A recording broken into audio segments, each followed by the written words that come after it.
चलिए आज शुरू करते हैं यूनिट नंबर 7 का। यह प्रश्न है, जैसा कि आप लोगों को पता है कि यूनिट नंबर 7 में मैं पाचन तंत्र के बारे में आप लोगों को पढ़ा चुका हूं। पाचन तंत्र में मैं कुछ जो चीज़ें था जो डाइजेस्टिव सिस्टम में शामिल है उस अंग को मैंने छोड़ दिया था, उस ऑर्गेन्स को मैंने छोड़ दिया था। मैंने बताया था कि जैसे छोटी आंत, बड़ी आंत, आमाशय, लीवर, ये सब को जो है हम जो है अलग से करेंगे क्योंकि ये सब भी अलग क्वेश्चन बनता है। तो आपको उसी में थोड़ा जो नॉलेज होगा वहाँ पे लिख देना है। बाकी अगर अलग अलग पूछेगा तो उसके लिए प्रॉपर में ये सब आपको मैं पढ़ाऊँगा, ठीक है। चलिए शुरू करते हैं। तो आज 2 प्रश्न देखेंगे, एक लीवर के बारे में देखेंगे और लीवर के फंक्शन स्ट्रक्चर के बारे में देखेंगे, जो कि 5 नंबर से 10 नंबर में भी पूछता है, ठीक है। उसके बाद हम लोग देखेंगे, और मैं एक बार स्पष्ट कर देना चाहता हूं कि जितने भी एनाटॉमिकल क्वेश्चंस है उसमें आपको विथ फिगर एक्सप्लेन करना पड़ेगा। अगर एक्सप्लेन आप विदाउट फिगर करते हैं तो फिर आपके नंबर जो है 2-3 नंबर सीधा फिगर पे ही कट जाएंगे। तो सबसे पहले ध्यान में रखें, फिगर जो भी एनाटॉमिकल क्वेश्चन हो, देखते हैं कि स्टूडेंट फिगर नहीं बनाते हैं, सीधा आंसर को लिखने लगते हैं, तो वहाँ पर हो जाएगा गलत। जो भी क्वेश्चन आपसे पूछे एनाटॉमी में उसको जो है आप एक्सप्लेन करें विथ फिगर में, तो जाके अच्छा से मार्क्स मिलेगा। अगर आप नहीं ऐसा करेंगे तो फिर दिक्कत हो जाएगा। ओके, चलिए शुरू करते हैं। और एक प्रश्न है आपका जो आगे आप देखेंगे तो समझ लेंगे कि 2 प्रश्न कौन सा है। सामने दिख रहा है आपको, प्रश्न है यकृत की रचना, स्ट्रक्चर विथ इसके फंक्शन बताना है, यानी लीवर का काम। और लीवर को कहीं कहीं जिगर भी लिखा हुआ रहता है, तो आप लोग कंफ्यूज नहीं होइएगा, ठीक है। यकृत क्या होता है, पहले इस चीज़ के बारे में जानिए। माय डियर, जानते हैं कि यकृत जो है मानव शरीर के अंदर उपस्थित होता है और यह सबसे बड़ा ग्लैंड होता है। यह एक ग्रंथि है और यह सबसे बड़ा जो है ग्लैंड होता है बॉडी में, जिसका भार लगभग स्वस्थ व्यक्ति में, स्वस्थ मनुष्य में लगभग 1.5 kg 1500 किलोग्राम जो है 1500 जो है ग्राम में होता है, और किलो में कहेगा तो 1.5 जो है किग्रा होता है, ठीक है। तो ये याद रखिएगा। यह उदर गुहा में दाहिने ओर डायफ्राम के नीचे स्थित होता है। अब आपको ये समझना पड़ेगा कि यह कहाँ पे स्थित होता है लीवर। तो लीवर जो है एब्डोमिनल कैविटी में होता है। जैसा कि आप लोगों को पता है कि डायफ्राम जो है थोरेटिक कैविटी ऊपर और नीचे एब्डोमिनल कैविटी को अलग करता है। कौन? डायफ्राम। तो इस डायफ्राम के ठीक नीचे राइट साइड में जो है लीवर उपस्थित होता है, समझ गए, नीचे की तरफ। इसकी ऊपरी सतह उत्तल यानी कॉन्वेक्स तथा नीचे सतह अवतल कॉन्केव की आकार का होता है। मीन्स ऊपर का जो इसका रचना होता है वह जो है क्या होता है, लगभग इस प्रकार से होता है। ऊपर वाला उठा हुआ होता है उत्तल के आकार का, और नीचे वाला जो है धंसा हुआ होता है अवतल के आकार का। तो चीज़ें को समझ गए। चलिए, यकृत लीवर जो होता है माय डियर, यह ड्यूडेनम के प्रारंभ भाग तथा बड़ी आंत के दाहिने भाग के ऊपर स्थित होता है। अब आप लोग को ये पता होना चाहिए कि ड्यूडेनम किसका भाग है। तो ड्यूडेनम छोटी आंत का सबसे पहला भाग होता है, ठीक है। तो यकृत लीवर जो होता है वह ड्यूडेनम यानी छोटी आंत के प्रारंभिक भाग में तथा बड़ी आंत के दाहिने भाग एसेंडिंग कॉलेन के ऊपर स्थित होता है। होता तो ये ऊपर ही है, चाहे छोटी आंत हो या बड़ी आंत हो, लेकिन ऊपर में कहाँ पे होता है, तो बड़ी आंत के दाहिने भाग में ऊपर से स्थित होता है, जबकि छोटी आंत के जो ड्यूडेनम सबसे प्रथम भाग है उसके साथ में यह जो है ऊपर से होता है, ठीक है। अब बात आएगी आगे लीवर के बारे में जानना है। तो देखिए, कोई भी ऑर्गेन है आप उसके बारे में जानिए। आप लाइन बाय लाइन याद करने का कोशिश है। बहुत लोग एनाटॉमी में क्यों फेल कर जाते हैं, क्योंकि वह चीज़ों को बहुत ज़्यादा सीरियस ले लेते हैं। वह इतना सीरियस ले लेते हैं कि जो बुक में, जो क्वेश्चन बैंक में, जो नोट्स में लाइन बाय लाइन दिया है ना, उसको लाइन बाय लाइन याद करने का प्रयास करने लगते हैं। इसी चक्कर में फंस जाते हैं। सब क्वेश्चन लाइन बाय लाइन याद होता नहीं है। तो आपको जानकारी, देखिए, जानकारी रखना और लाइन बाय लाइन याद करना, इसमें अंतर होता है। अगर क्वेश्चंस के बारे में अगर आपको अच्छे से जानकारी हो जाएगा तो आप ऑटोमेटिक उस चीज़ को आप अपने हिसाब से कौन कहाँ लिखना है लिख देंगे। जैसे हम जान गए कि लीवर कहाँ स्थित होता है, लीवर कितना वजन होता है, ठीक है, लीवर किस कैविटी में स्थित होता है ये भी जान गए, ठीक है। हम ये जान गए कि लीवर जो है छोटी आंत के ड्यूडेनम के ऊपर होता है, जबकि बड़ी आंत के दाहिने भाग के ऊपर होता है। ये सब जान गए, ये लोकेशन हो गया, ठीक है। ये चीज़ें हैं। बाकी अब हम आगे देखते हैं कि लीवर जो है दो खंड, दो लोब होते हैं लीवर में। एक खंड लेफ्ट होता है और एक खंड राइट होता है, यानी दाहिना और बायां दो खंड होते हैं। दाहिना खंड बाएं खंड से 6 गुना अधिक बड़े होते हैं। अब यहीं पर ऑब्जेक्टिव पूछ देगा कि लीवर में जो है, ऑब्जेक्टिव में ट्रू फॉल्स पूछ दे या फिलअप पूछ दे, कोई भी पूछ सकता है। पूछ देगा कि लीवर में कौन सा खंड जो है बड़ा होता है। अगर ट्रू फॉल्स में पूछेगा तो कह देगा कि क्या बायां खंड दाहिने खंड से बड़ा होता है, तो आपको यही बताना है, ठीक है ना। तो यहाँ पे दाहिना खंड बाएं खंड से 6 गुना होता है, यानी राइट वाला जो है लेफ्ट वाला से क्या होता है, बड़ा होता है। ओके, चलिए। दाहिना खंड वृक्क के ऊपर, यानी ये जो राइट वाला इस साइड वाला है, यह लीवर के जो है क्या होता है, ऊपर होता है, समझ गए। और बायां खंड अमाशय के ऊपर स्थित होता है। अब आप लोग नीचे देखिएगा तो पता चल जाएगा, क्योंकि लीवर का जो कुछ संरचना होता है वह कुछ इस प्रकार से ही होता है, ठीक है ना, इस प्रकार से ही होता है। अब इधर से जो है पेट भी हमारा जो है बेचारा होता है, तो यही चीज़ें है। यह किडनी के ऊपर होता है राइट साइड में, जबकि इधर से अमाशय के ऊपर में होता है, ये है ना, ये अमाशय हो जाएगा, तो ये तो ऊपर हो ही जाएगा। तो यही चीज़ें हैं। ओके, एकदम आसानी से समझिए कि कौन कहाँ पे होता है। टोटल फिगर को समझा देंगे, फिगर भी नीचा है। दोनों खंडों के बीच पार्टोहेपेटिस से यानी एकृत द्वार जो है होता है, जिसमें से होकर लसिका वाहिनी, तंत्रिका, रक्त नलिकाएं तथा पित्त नलिकाएं का आना एवं जाना होता है। अब माय डियर, जो दोनों लब होता है, दोनों लोब के जो द्वार होते हैं, जो बीच में, यानी राइट लोब और लेफ्ट लोब, दोनों लोब के बीच में ये जो मान गए द्वार होता है, इसे हम लोग पोर्ट, देख लीजिए यहाँ पे, देख लीजिए पोर्ट, देख लीजिए पोर्टोहेपेटिस कहते हैं। क्या कहते हैं, पोर्टोहेपेटिस कहते हैं। और यह पोर्टोहेपेटिस एकृत द्वार के नाम से जाना जाता है। अब ये एकृत द्वार क्यों होता है, तो जो दोनों बीच के लोब में, जो दोनों लोब के बीच में जो पोर्टोहेपेटिस है, देख लीजिए यहाँ पे हेपेटिस के मतलब जो है, आप कहीं भी देखिएगा ना, तो हेपेटिस जो है आपके लीवर के लिए ही यूज करने वाला शब्द है। अगर कहीं भी हेपेटिस लिखा जाएगा, समझ जाइएगा यह लीवर से संबंधित है। ओके, तो दोनों लोब के बीच में जो द्वार होता है, जो जगह होता है, उसे पार्टोहेपेटिस कहते हैं। और यह पार्टोहेपेटिस एकृत के दरवाज़ा यानी द्वार के नाम से देखा जाता है, जाना जाता है, जिसमें विभिन्न प्रकार के लसिका वाहिनी हो गया, या विभिन्न जो है रक्त वाहिनी हो गए, या फिर पित्त नलिका वाइल डक्ट होता है। ये सब आना और जाना जो है इसी जो है द्वार के जरिए, पोर्टोहेपेटिस के जरिए ही होता है। अब आपको जो है मैं फिगर के माध्यम से यहाँ पे दिखा देता हूँ। यही हमारा फिगर है, ठीक है। देख लीजिए, यह जो है आपका राइट वाला है और यह आपका लेफ्ट वाला लोब है, ठीक है। यह देख लीजिए, ए वाला, एक लोब आपका ये वाला है, समझ गए, और एक लोब यहाँ से ए वाला है। दो लोब है, ठीक है, यही है राइट और ये है लेफ्ट, ठीक है, दो लोब होता है। अब ये जो दोनों लोब के बीच में ये जो द्वार होता है ना, यहाँ पे एक द्वार, धंसा हुआ द्वार बना होता है लीवर में, तो यहीं से जो है, जिसे हम लोग पोर्टोहेपेटिस कहते हैं, या कहीं कहीं हाइलम भी लिखा हुआ रहेगा, ठीक है, कहीं कहीं यह हाइलम लिखा होता है। हाइलम के मतलब होता है कि धंसा हुआ भाग, तो यहाँ पे एक धंसा हुआ भाग होता है। इसी धंसे हुए भाग या पोर्टोहेपेटिस भी कह सकते हैं, इसके जरिए विभिन्न प्रकार के जो है रक्त नलिका, ठीक है ना, लसिका वाहिनी, ठीक है, बाइल डक्ट वगैरह वगैरह इसी के जरिए जाता है और आता है। तो हम लोग जानते हैं कि बाइल का जो है उत्पत्ति यहीं से होता है, और बाइल जो है निकल के कहाँ जाता है, पित्ताशय में जाता है। उसी प्रकार से चूँकि यह भी अंग है, तो इसे भी ब्लड चाहिए, तो ब्लड यहाँ जाता है, फिर अशुद्ध ब्लड वापस आता है। तो ब्लड को आना जाना, लसिका को आना जाना, या बाइल का आना निर्माण होकर, यह सब जो रास्ता है, ये जो है पार्टोहेपेटिस के जरिए ही संभव है, या हाइलिम के जरिए ही अंदर जो है जाता है।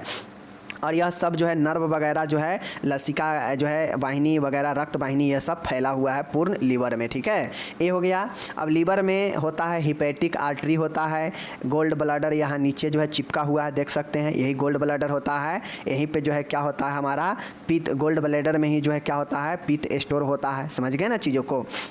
हिपैटिक वेन है, जहाँ आर्टरी है वहाँ वेन होगा ही, यह पोर्टल वेन होता है, देख सकते हैं। तो ये सब जो है आपका समझिएगा चीज़ों को। बाकी यह टोटल हमारा लीवर है। तो नॉर्मली अगर आपसे फिगर बनाने के लिए कहे तो ध्यान से देखिए फिगर कैसे बनाना है। नॉर्मली आप जो है ऐसे करके, ऐसे जो है क्या करना है, ऐसे ले जाइएगा, ठीक है। और हम जानते हैं ये हमारा कुछ जो है लीवर का कुछ इसी प्रकार से हमारा स्ट्रक्चर है लीवर का, ठीक है ना। ए हो गया तो हमारा एक लोब ए हो जाता है और बाकी की एक लोब ए हो जाएगा। यह राइट है बड़ा वाला जो 6 गुना बड़ा होता है, और यह बेचारा लेफ्ट वाला है जो छोटा वाला है। और ये जो धंसा हुआ भाग है या इसी को दोनों के लोब के बीच में जो रास्ता है जिससे होकर ब्लड का रक्त नालिका हो गया, लिम्फ वाहिनी हो गई, तंत्रिका हो गया, बाइल डक्ट हो गया, ये सब जो है आता है जाता है। और इसको पार्टोहेपेटिस कहते हैं, ठीक है, पोर्टोहेपेटिस कहते हैं, या फिर इसी को हाइलम भी कहीं कहीं लिखा होता है, ठीक है। ये चीज़ समझ गए। और इसी में एक गोल्ड ब्लैडर चिपका दीजिएगा, बात हो जाएगा लीवर का समाप्त, समझ गए। चलिए अब हम लोग इसके मेन स्ट्रक्चर पर चलते हैं कि आखिर जो जो चीज़ें मैंने, देखिए अभी तक जो लीवर के बारे में आप जाने हैं बिल्कुल आसानी से जान गए कि लीवर क्या होता है, ठीक है ना, लीवर में क्या क्या कहाँ होता है, टोटल चीज़ें समझ गए होंगे। अब अभी भी अगर आप नहीं समझे तो फिर इसमें मैं क्या कर सकता हूँ, आप ही बताइए। अब यहाँ पे रक्त वाहिनी यकृत वाहिनियों को 5 सेटों में बांटा जाता है। अब हम लोग तो ये देख चुके हैं कि लीवर कहाँ होता है, लीवर कितना वजन में होता है, ठीक है, लीवर कितने खंड में बंटे होते हैं, कौन खंड किससे बड़ा होता है, लीवर जो है कहाँ स्थित होता है, किस कैविटी में स्थित होता है, टोटल हम लोग जान चुके बेसिक चीज़ें लीवर के बारे में। अब हम लोग देखेंगे कि आखिर लीवर में कौन कौन से ऐसे वाहिनी है, कौन कौन से ऐसे वाहिनी मतलब नली है जो जाता है, प्रवेश करता है और फिर वहाँ से निकलता है। तो चलिए हम लोग इसको देखते हैं। तो नॉर्मली जो लीवर है वहाँ पे 5 जो है डक्ट कहिए, नलिका कहिए, या जो है वाहिनी कहिए, 5 वाहिका का सेट जो है होता है लीवर में, ठीक है। कौन कौन है, पहला है हिपैटिक धमनी, हिपैटिक आर्टरी। अब हिपैटिक आर्टरी का क्या काम है, आप लोग ऊपर में फिगर में देखे हैं कहाँ पे है हिपैटिक आर्टरी, तो यही वाला देख लीजिए, यहाँ पे हिपैटिक आर्टरी है, जो रेड वाला दिख रहा है ना हल्का महीन सा, यही रेड वाला हिपैटिक आर्टरी है, समझ गए। तो यह हिपैटिक आर्टरी क्या करता है, यह वहीं का देख लीजिए। यकृत में पहुँचने वाले कुल रक्त का 20% शुद्ध रक्त ऑक्सीजनेट ब्लड जो है इसी धमनी के द्वारा पहुँचाया जाता है। यह उदरीय महाधमनी की शाखा सिलियक धमनी की प्रशाखा है। अब हम लोग जानते हैं कि आर्टरी जो होता है वह शुद्ध रक्त को पहुंचाता है। तो यहाँ पे चूँकि हिपैटिक है, और मैंने आपको बताया कि हिपैट जहाँ भी आ जाएगा बात समझ जाइएगा कि लीवर से संबंधित है। तो यहाँ पे हिपैटिक आर्टरी है, तो आर्टरी का मतलब होता है शुद्ध ब्लड पहुँचाना, और हिपैटिक मतलब लीवर, यानी लीवर को शुद्ध रक्त पहुँचाना, यह काम कौन करता है, हिपैटिक आर्टरी कहता है। और यह हिपैटिक आर्टरी जो है उदरीय एब्डोमिनल आर्टरी के शाखा का सिलियक धमनी का प्रशाखा है, ठीक है, सब ब्रांचेज है। तो ये चीज़ें हिपैटिक आर्टरी के बारे में इतना समझिए, बस हो गया, ठीक है ना। नेक्स्ट यहाँ पे वाहिका है पोर्टल वेन है। पोर्टल वेन भी आप लोग देख लिए हैं, कहाँ पे है पोर्टल वेन, देख लीजिए यहाँ पे पोर्टल वेन लिखा गया है, और यह हमारा कौन सा है, पोर्टल वेन है, देख सकते हैं ऊपर में पोर्टल वेन है। समझ रहे हैं चीज़ों को, चलिए मैं आपको दिखाता हूँ पोर्टल वेन का क्या काम है। पोर्टल वेन मतलब सिरा होता है, और यहाँ पे देखिए यह सिरा अमाशय, अग्नाशय, प्लीहा तथा छोटी आंत व बड़ी आंत से आए रक्त को यकृत में पहुँचाती है। इस रक्त में आंतों द्वारा अवशोषित पोषक पदार्थ भी मिले होते हैं। पोर्टल शिला यकृत में अंदर आते ही बहुत अधिक संख्या में छोटी छोटी संख्याओं में विभाजित हो जाती है। माय डियर, पोर्टल सिरा का मतलब होता है कि यह पोर्टल की तरह काम करता है। यह लीवर के अंदर पहुंचते ही अनेक ब्रांचेज में जो है विभाजित हो जाता है, छोटी छोटी शाखाओं के रूप में अलग अलग विभाजित हो जाती है। जैसे देख सकते हैं यह इधर भी विभाजित है, इधर भी विभाजित है, इधर भी विभाजित है, इधर मतलब अनेक जो है ब्रांचेज में यह विभाजित हो गया है लीवर के अंदर पहुँच पोर्टल वेन, ठीक है। अब पोर्टल वेन क्या करता है, मतलब यह जो सिरा होता है यह अमाशय पेट हो गया, अग्नाशय पैंक्रियाज, प्लीहा स्प्लीन, छोटी आंत और बड़ी आंत से जो रक्त आए हुए होते हैं वही को लीवर में पहुंचाता है यह वेन, ठीक है। यानी सीधा समझिए वेन में अशुद्ध रक्त होता है, तो चूँकि अमाशय हो, अग्नाशय हो, प्लीहा हो, छोटी आंत हो, बड़ी आंत हो, यह सब जो है ऑक्सीजन को यूज कर लिया है। तो वैसा ब्लड को जो है लीवर में कौन पहुंचाता है? यह पोर्टल वेन पहुंचाता है इन सभी अंगों से आए हुए रक्त को, ठीक है। और इस रक्त में आंत द्वारा अवशोषित पोषक पदार्थ भी मिले होते हैं। अब ये जो रक्त होता है, जो आंतों से आने वाला जो रक्त होता है, उसमें पोषक पदार्थ अवशोषित होते हैं। चूँकि भोजन का हमारा अवशोषण ज़्यादातर छोटी आंत में ही होता है, तो वहाँ पे पोषक पदार्थ जो है ऑब्जर्व किए जाते हैं ब्लड में, ठीक है। अब ब्लड अवशोषित करके अंगों को पहुँचाता है।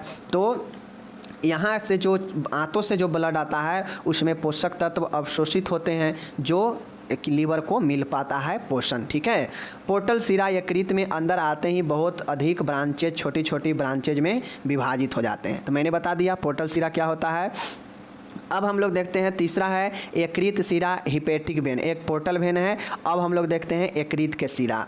यह सिरा शरीर से आए हुए रक्त को निम्न महाशिरा में ले जाती है, मतलब इन्फेरियर वेना कावा में ले जाती है। हिपेटिक वेन के मतलब होता है कि यह जो सिरा होता है, यह शरीर से जो आए हुए रक्त होते हैं उसको महाशिरा में, इन्फेरियर वेना केवा में ले जाता है, ठीक है, शुद्ध करने के लिए। चूँकि समझ रहे हैं। अब चौथा है हिपेटिक नालिका, हिपेटिक डक्ट। हिपेटिक डक्ट के क्या मतलब होता है? यकृत कोशिकाओं के चारों ओर एक नेटवर्क होता है, ठीक है। यकृत जो है कोशिकाओं के चारों ओर एक नेटवर्क होता है जिसको इंटरसेलुलर पैसेज जो है कहते हैं। यकृत वाहिकाएं, हिपेटिक डक्ट यकृत की पित्त कोशिकाओं से बनी होती है।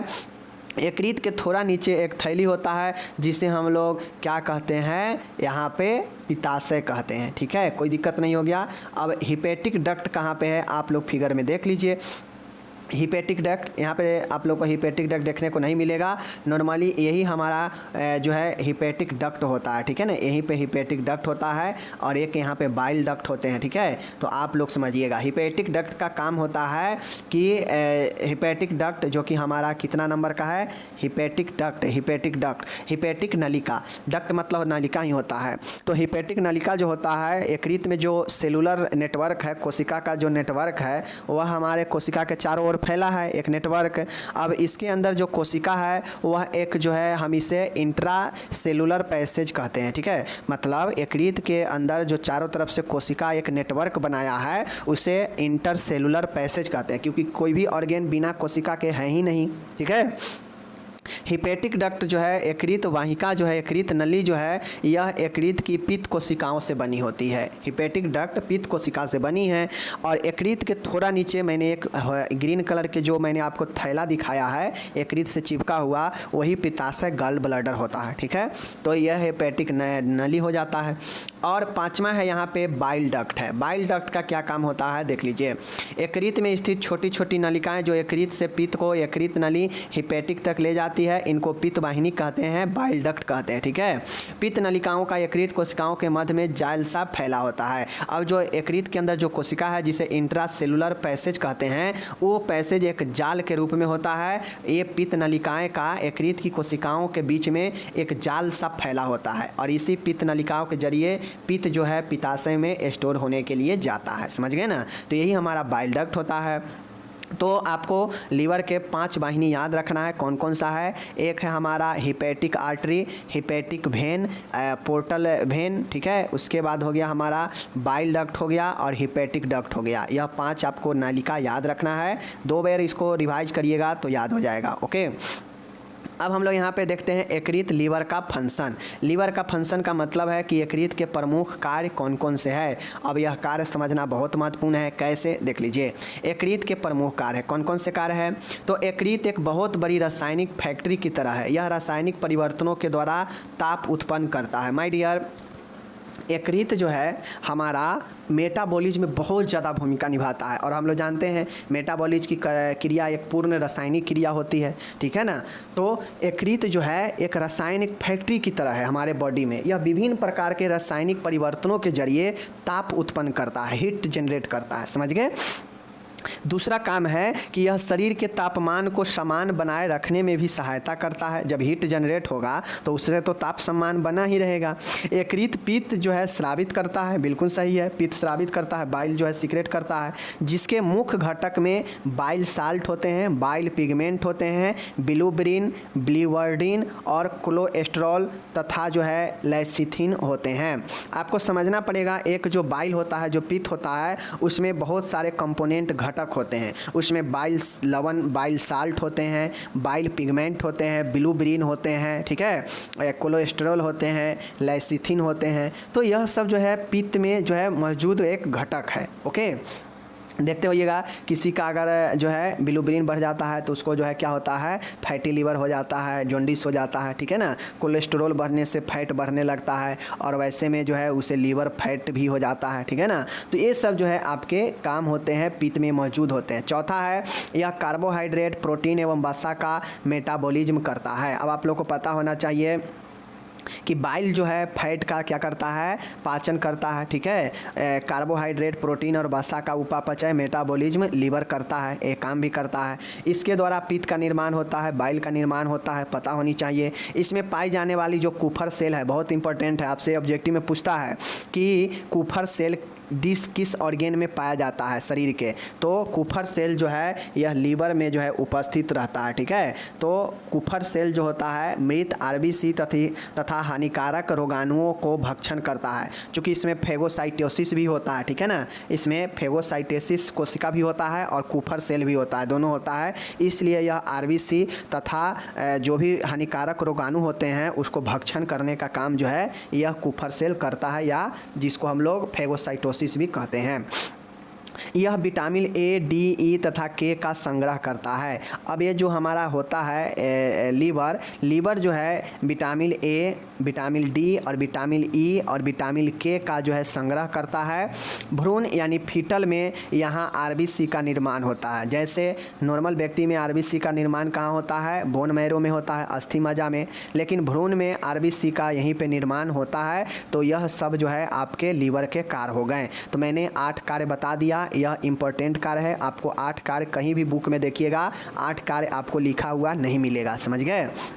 तो आप लोग इसको अच्छे से समझ लीजिए, बहुत इंपॉर्टेंट है। लीवर मैंने आपको अच्छे से डिस्कस कर दिया। 5 या 10 नंबर में लीवर पूछेगा अलग से तो बता दीजिएगा, लेकिन अगर आपको पाचन तंत्र में लिखना हो तो लीवर के बारे में 2-4 लाइन लिख दीजिएगा, काम हो जाएगा समाप्त। ओके, यहाँ पे इंग्लिश दिए गए हैं, जो भी इंग्लिश वाले मेरे डियर है आप इंग्लिश में आराम से इसको पढ़ सकते हैं, कोई दिक्कत नहीं है, ठीक है। चलिए अब हम नेक्स्ट प्रश्न की तरफ चलते हैं। मेरा नेक्स्ट प्रश्न है स्टोमेक आमाशय और इसके कार्यों को सचित्र वर्णन करना है, ठीक है। तो आप आमाशय के बारे में आप देखिए। आमाशय भी जो है आपके पाचन तंत्र का एक हिस्सा है। अगर आमाशय के बारे में पाचन तंत्र में डिस्कस करना होगा तो बेसिक से 4-5 लाइनें डिस्कस कर दीजिएगा, इम्पोर्टेंट जो है वहाँ पे होगा। बाकी अगर पर्सनल अगर आमाशय के बारे में पूछे 5 नंबर या 10 नंबर में तो फिर आपको आमाशय के बारे में डिटेल में लिखना पड़ेगा, इसके कार्यों को सहित में, ठीक है। चलिए देखते हैं, आमाशय के पहले बारे में जान लीजिए। आमाशय जो है यह आहार नाल एलिमेंट्री कैनाल का एक सबसे प्रमुख अंग है, जो कि आप जानते हैं।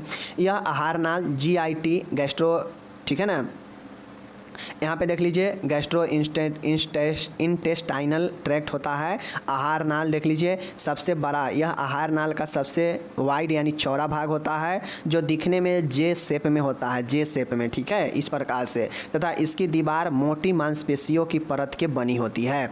यह एलिमेंट्री कैनल का सबसे चौड़ा भाग है, ठीक है। स्टोमक के ऊपर से एसोफेगस, ठीक है, एसोफेगस तथा नीचे की ओर छोटी आंत यानी ड्यूडेनम से जुड़ा हुआ रहता है। तो यह आमाशय के बारे में थोड़ा मोड़ा जानकारी है, जो कि आप लोग लिख दीजिएगा। ओके, अब फिगर के माध्यम से यहाँ पे आप लोग देख लीजिए। अब यहाँ पे फिगर आप लोग देख लीजिए, जैसे यह हमारा क्या हो गया, आमाशय हो गया। आमाशय के फिगर कुछ इस प्रकार से ही आप लोग बनाइएगा। फिगर बनाना PDF पर ही प्रैक्टिस कर लीजिएगा तो अच्छा बेटर रहेगा। जैसे ये आमाशय हो गया, ठीक है। अब ये आमाशय हमारा यहीं से जो है कहाँ पे है, यहाँ तक है। आमाशय हमारा यहीं तक है, ठीक है, यहीं तक हमारा आमाशय है। ऊपर में ये वाला जो देख रहे हैं ये वाला भाग है, यह हमारा एसोफेगस है, ग्रास नली है, भोजन का नली है, ठीक है। अब जो अमाशय का होता है, अमाशय में जो होते हैं भाग होते हैं, वह एक फंडस भाग होता है जो ऊपर वाला, बीच वाला बॉडी होता है, ठीक है, और उसके बाद हमारा एक एंट्रम भाग होता है, ठीक है, पीछे वाला भाग। अब इसी में ये जो हमारा छोटी आंत के जो ड्यूडेनम वाला भाग है पहला, यह हमारा पेट से जुड़ा होता है। तो जो जुड़ा होता है उस जगह पर पाइलोरिक एक हमारा एस्फिंक्टर होता है, ठीक है, पाइलोरिक वाल्व होता है यहाँ पे, ओके। उसके बाद जो है हमारा यहाँ पे एक कार्डियक जो है एस्फिंक्टर होता है, जो भोजन को अंदर तो आने देता है बट फिर से वापस भोजन को बाहर की तरफ जाने नहीं देता है, कार्डियक एस्फिंक्टर, ओके। तो ये चीज़ें हो गया। अब ये सारे चीज़ आप लोग समझ गए, तो अब ये आसान हो गया। और यह जो है पिक्चर बना के कम से कम फंडस, बॉडी और ये एंट्रम और ये भाग पाइलोरस होता है जो ड्यूडेनम से जुड़ा होता है, यह सब जरूर बताइएगा। और यह एसोफेगस से जुड़ा हुआ रहता है, यहाँ पे कार्डियक एस्फिंक्टर है, तो यह सब जरूर बताइएगा, तब जाके आपको समझेगा कि बच्चा अच्छा है, ठीक है, पढ़ने में, ओके, कोई दिक्कत नहीं। चलिए अब माय डियर आपको एक चीज़ समझना पड़ेगा कि जो एस्टोमिक होता है, जो हमारा अमाशय है, वह 4 लेयरों में बना होता है। यानी अमाशय ऊपर हम लोग देखे हैं कि अमाशय एक मोटी मांसपेशी के बनी परत से बनी होती है। तो ये जो परत होता है 4 लेयरों में बना होता है। कौन कौन से है 4 लेयर, सिर्फ ध्यान में रखिए। पहला है सिरोसा लेयर, दूसरा है मस्क्यूलर लेयर, तीसरा है सब म्यूकोसा एंड चौथा जो है म्यूकोसा है, ठीक है। याद रखिएगा 4 लेयर में पहला सिरोसा, दूसरा जो है मस्क्यूलर लेयर यानी मांसपेशी परत, और तीसरा है सब म्यूकोजा है, और चौथा है म्यूकोसा यानी म्यूकोजा है। तो ये 4 लेयर याद रखिएगा, सिरोसा, मस्क्यूलर लेयर, सब म्यूकोजा और म्यूकोजा, ये 4 लेयर जरूर याद रखिएगा जो मांसपेशी बनाता है अमाशय को, ओके। लोकेशन स्थिति की बात करेगा कि अमाशय कहाँ होता है, तो सबसे पहले याद रखिए अमाशय एब्डोमिनल कैविटी में ही होता है। अभी लीवर में देखे हैं ना, तो यह लीवर भी एब्डोमिनल कैविटी और यह भी जो है एब्डोमिनल कैविटी का ही हिस्सा होता है, ठीक है। यह डायफ्राम के बिल्कुल नीचे होता है, बिल्कुल सही बातें हैं। एनाटोमियल भाग देख लीजिए, इसका एनाटोमी स्ट्रक्चर देख लीजिए, ठीक है, एनाटोमी स्ट्रक्चर देख लीजिए।